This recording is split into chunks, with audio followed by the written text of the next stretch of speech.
Hello tout le monde, bienvenue à vous sur la chaîne YouTube, j'espère que vous allez bien. Moi c'est Patrick. Aujourd'hui on va faire une vidéo qui m'a énormément été demandée, donc je vais vous faire une vidéo sur le gecko à crête, Corelophus ciliatus, et vous apporter des précisions par rapport à cette espèce que je plébiscite et où je me suis relancé, on va dire dans la repro perso. Je précise bien perso. Pourquoi est-elle aussi intéressante, que ça soit pour les débutants que pour les confirmés et autres? Parce que c'est une bête qui est facile au niveau du maintien. On peut en mettre plusieurs par terrarium et je vais vous expliquer pourquoi. Que je sais que sur les réseaux, on a tendance à dire non, il faut pas faire ça et ceci, cela. Moi, ça fait environ 10 ans que j'élève des geckos à crête. Ils ont toujours été à plusieurs spécimens par terrarium. Alors bien sûr, quand je dis plusieurs spécimens par terrarium, c'est pas 5 mâles, c'est un mâle pour plusieurs femelles. Voilà, je vais vous montrer comment je fais. Plus il va y avoir d'espace, plus il va y avoir de cachettes, plus vous aurez la possibilité de mettre des geckos ensemble. Petit bémol, bien sûr, je vous explique bien, c'est que ça peut arriver que vos geckos à crête ne s'entendent pas. Donc qu'est-ce que vous faites dans ces cas-là? Vous le mettez sur le bon coin,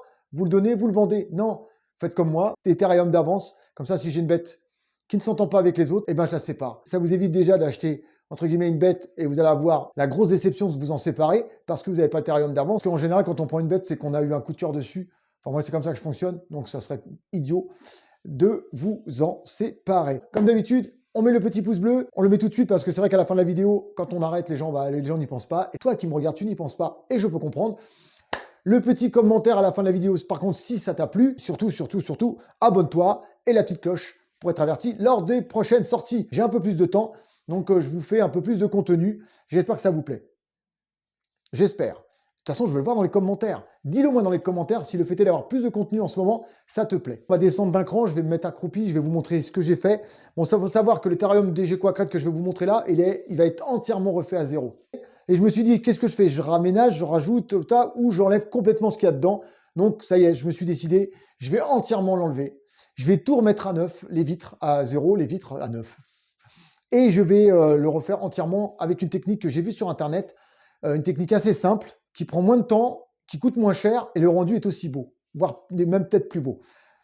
Voilà les amis, donc on se retrouve devant le terrarium des geckos à crête. Bon, le terrarium est quand même assez sympa, hein, je vous dire, donc il y a du bois flotté, vous avez du lierre, vous avez du bromélia, du pothos, il y a pas mal de plantes. Moi, ce que je voulais vraiment vous expliquer dans cette vidéo, c'est que déjà, comment je maintiens mes bêtes. Alors, je vais vous donner mon mode de maintien, et je vais pas vous donner un maintien général. Parce que souvent, on donne des conseils par rapport à ce que on voit dans le livre, on lit dans les livres, ou qu'on a comme conseil sur les réseaux. Mais comme je dis, chaque bête, après il y a un encadrement entre guillemets à faire par rapport à cette espèce, c'est-à-dire qu'il y a des bases. 16 degrés minimum au niveau température, 26 degrés maximum. Moi je tourne autour de 24. Pourquoi? Parce que grâce à la lampe horticole, qui est une dinguerie, j'arrête pas d'en parler à chacune de mes vidéos, mais voilà. Ne vous ruinez pas, achetez ce genre de lampe, il y a 27 € et je vous jure, vos plantes, comme de toute façon, moi il n'y a pas besoin, hein. Le terrarium suffit à lui-même, la végétation, pour montrer que ce sont des très bonnes lampes. Ça me chauffe légèrement le terrarium.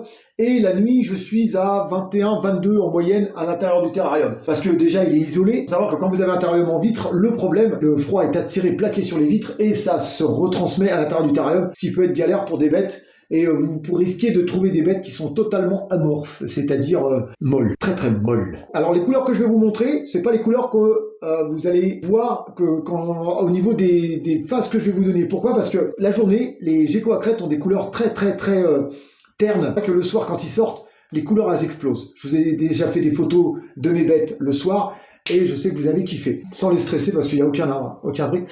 Alors vous voyez là, par rapport à la première vidéo que je vous avais faite, en plus là j'ai rajouté l'éclairage qui est très blanc, on est sur une femelle, donc je précise bien, raide. Alors on m'a précisé qu'elle serait plutôt super harlequin et non harlequin, et elle est blushy, voilà, si je me trompe pas. Voilà, ça c'est la femelle. Déjà, elle commence déjà au niveau à l'arrière de commencer à légèrement redevenir rouge sur le voie et tout. Bon, je suis désolé, c'est vrai que les couleurs, c'est pas ouf avec un éclairage surpuissant, mais j'avais vraiment envie de mettre de la lumière pour calmer le reflet. Vous voyez, vous avez une espèce de faisceau lumineux. Hop, toi tu vas là. Hop, et on va récupérer le mâle. Voilà, lui, il a énormément l'habitude d'être manipulé. Alors là, on est sur un spécimen qui est un dark chocolat. Voilà, donc pareil là au niveau des couleurs, bon ouais, c'est pas ce que vous voyez d'habitude, c'est pas ce que je montre d'habitude, mais c'est pas grave. Le but c'était pas de montrer les animaux comme ils sont, c'était de montrer comment je les maintiens. Donc là il y a 2 spécimens pour le moment, il va y avoir encore 2 voire 3 femelles à l'intérieur, dans un 90-45 par 90. Donc quand les gens me posent la question, Patrick, est-ce que je peux mettre un gecko à crête dans un 45 au cube? Non. Est-ce que je peux le mettre dans un 45-60-45? Oui, ça passe. La taille idéale pour un gecko à crête, c'est 60, 45, 60. Quand vous commencez à augmenter de taille, vous pouvez rajouter un deuxième, troisième, quatrième spécimen. Là, on est sur un 90, 45 par 90. Allez, va. Donc, comme vous l'avez vu, ils sont là, ils se mettent sous la lampe. Et à partir du moment où tout va s'éteindre, ça va être des animaux qui sont très très actifs. Je les entends la nuit, je les entends se jeter sur les vitres. Pourquoi il n'y a pas de conflit entre mes animaux? C'est parce que quand vous voyez toute la structure à l'arrière, elle est creuse. C'est-à-dire que là, vous avez des écorces de liège, et à l'arrière, ils ont la possibilité de se cacher. Enfin, surtout la femelle, parce que comme le mâle est très demandeur, au niveau de la repro, ça évite, bien sûr, qu'il la sollicite trop. Quand elle en a marre, elle se cache, il peut pas y aller parce qu'il n'y a qu'une place. Donc, il faut vraiment prévoir le décor en fonction de ce qu'on a envie de faire, tout simplement. Après, il n'y a pas que ça. C'est rien si vous faites cohabiter plusieurs femelles ensemble, ce que vous pouvez faire. C'est pas parce que dans les réseaux sociaux, ils disent non, c'est pas bien, faut pas le faire, que il faut écouter les gens. Par contre, ça, écoutez les gens, écoutez pourquoi ils vous le disent, mais après, c'est à vous de le faire ou pas chez vous. C'est-à-dire que si vous remarquez que vos geckos à crête, vous avez 2-3 femelles ensemble et ça cohabite très bien, vous n'entendez pas de cris, vous n'entendez pas une qui va chasser l'autre, qui va mordre l'autre, vous pouvez le faire.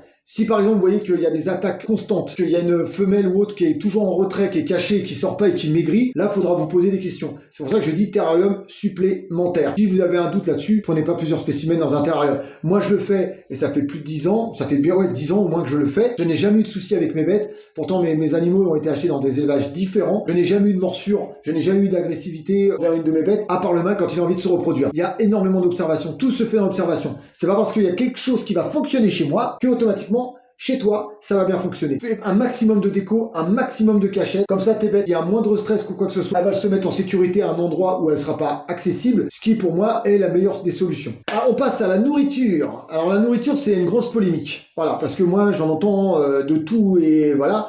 Faut savoir que moi, mes animaux à la maison, les geckos à crête sont nourris principalement d'insectes. Que ça soit du verre de farine, que ça soit des blattes, mais de taille raisonnable, des criquets et des grillons. Parce que moi, j'aime que mes animaux chassent. Pour moi, c'est très très important. Garde cette espèce, entre guillemets, sauvage de chasse, ce qui permet qu'ils soient alertes, actifs, et quand vous ne retrouviez pas avec des lézards boudins. Et je trouve que certains geckos à crête, c'est mon avis, je les trouve balèzes, obèses. Alors c'est sûr que ils sont nourris. Il faut faire très attention avec la suralimentation de vos animaux, surtout quand ils sont en terrarium. Donc principalement des insectes, ça les oblige à chasser. J'en mets quelques-uns, comme ça vraiment, ils peuvent se cacher, ils sont pas à la nourriture à portée de bouche. De temps en temps, je leur apporte, que ça soit du Repachi, du Gecko Food, il y a plein d'autres marques. Pour moi, c'est un complément alimentaire. Je dis souvent, donc je vous mettrai des liens de ce que moi je donne en ce moment comme nourriture à mes geckos, mais j'appelle ça du complément alimentaire. Même s'il y a tout à l'intérieur qui va pouvoir faire en sorte que ça sera une pâte alimentaire qui sera très bon pour vos geckos, moi je trouve que c'est du complément alimentaire. Il n'y a rien de mieux qu'un insecte. Dans la nature, ça mange l'insecte. De temps en temps, j'apporte de la compote bébé, sans sucre ajouté, et à l'intérieur, je rajoute du calcium. Mes insectes sont saupoudrés de calcium tout le temps. Sans exception, tous les insectes sont saupoudrés de calcium. Pour moi, c'est très important. Le calcium avec D3, moi, j'en donne à peu près toutes les 3 semaines. Faut pas en donner trop, parce que ça peut faire... Il peut y avoir un souci au niveau des reins de votre animal. Ça peut les mettre en danger. Donc, faites attention avec ça. Le calcium classique, sans D3, vous pouvez en donner quasiment tous les jours, ouais, sans problème. Moi, c'est ce que je fais. Pour les insectes, si vous avez un doute, savoir comment vos bêtes, elles mangent ou pas, vous prenez une boîte. Quand vous achetez vos insectes, ils sont dans une boîte. Quand vous les achetez, ils sont par 10 ou par 20. Vous découpez un peu le toit en haut. Vous laissez juste un petit rebord. Comme ça, votre bête, elle va les choper à l'intérieur et elle va prendre ce qu'elle a besoin de manger. Et les insectes ne vont pas pouvoir fuir. Comme ça, le lendemain matin, vous regardez, ah, il y en avait 5, il en reste plus que 2. Donc, elle en a mangé 3. Moi, c'est comme ça que je faisais au début. Parce que j'avais un doute, savoir si mes animaux, ils s'alimentaient ou pas. La taille du terrarium va y faire énormément. Plus vous avez un petit terrarium, plus votre bête va aller d'un point A à un point B pour les manger, pour aller se reposer, ça va être que ça. Quand ils ont un grand terrarium, la surface, comme elle est beaucoup plus grande, ils vont pouvoir investir toute la surface et se balader un peu partout. C'est pour ça que, par rapport à ce que je montrais d'habitude, j'ai rajouté énormément de branches. Voilà, dans tous les sens, pour que ça fasse bien. Là, on est sur un terrarium bioactif. Alors, ça s'est pas fait tout seul, ça s'est fait au fur et à mesure des mois et des années. Déjà, dites-moi dans les commentaires, vous, ce que vous en pensez. Quel est votre avis là-dessus? Dites-moi dans les commentaires comment vous faites-vous par rapport à vos geckos. Si vous êtes pour de mettre plusieurs geckos ensemble, oui ou non. Quand vous faites de la repro, combien vous mettez de femelles par rapport au mâle? Est-ce que vous avez des cachettes? Est-ce que le terrarium est totalement ouvert, il n'y a pas de cachette? Je déconseille les cordes. J'ai entendu plein de gens qui ils ont retrouvé leur lézard accroché avec des cordes saucissonnées, on va dire. Donc moi j'évite les cordes dans ce genre de terrarium. Après c'est un goût personnel, mais je pense aussi c'est que c'est sécurité. Vous pouvez mettre une gamelle d'eau. Il faut savoir que les geckos à crête ce sont de très mauvais nageurs. Alors les gens qui me disent ouais moi j'ai mis un bassin et tout, un jour votre bête va tomber dedans et vous allez la retrouver noyée. Les bassins pour les geckos à crête c'est niet. Je fais une pulvérisation le matin et le soir. Très important. Bon j'ai un brumisateur automatique. Pourquoi? Parce que vos geckos à crête, une fois que vous les avez, ils ont été humidifiés, qu'est-ce qu'ils vont faire? Ils vont passer la langue sur leurs yeux et ils vont boire. Ils vont boire l'eau qui est sur leur corps. Ça permet aussi d'avoir des meilleurs mus et ça permet en plus, entre guillemets, d'avoir des animaux qui sont hydratés. Parce que pour être hydraté, un animal, il faut qu'il puisse boire. On s'hydrate en buvant. Donc c'est le même principe pour les animaux. Entre tout à l'heure et maintenant, vous avez vu la couleur n'a plus rien à voir. Voilà, il commence à foncer. Donc, hop, Marius, la femelle, j'ai pas encore de prénom. Je sais pas, l'ancien propriétaire, je sais pas, je crois que c'était Pinky ou Pinky, je crois. Donc on va peut-être rester sur le même, il a l'habitude de l'appeler comme ça, donc on va voir. Je pense qu'il n'y a pas grand-chose à rajouter par rapport à ça. C'est une bête qui est conseillée aux débutants, aux intermédiaires et aux professionnels, ou aux qualifiés on va dire. Mais c'est une bête que n'importe qui peut avoir. L'éclairage, important, de faire un cycle de 10 à 12 heures. Il faut savoir que ce sont des animaux qui sont nocturnes, donc ça veut dire qu'ils vivent la nuit. Si vous voulez voir des animaux qui se baladent la journée, bah c'est pas pour vous, je vous dis clairement.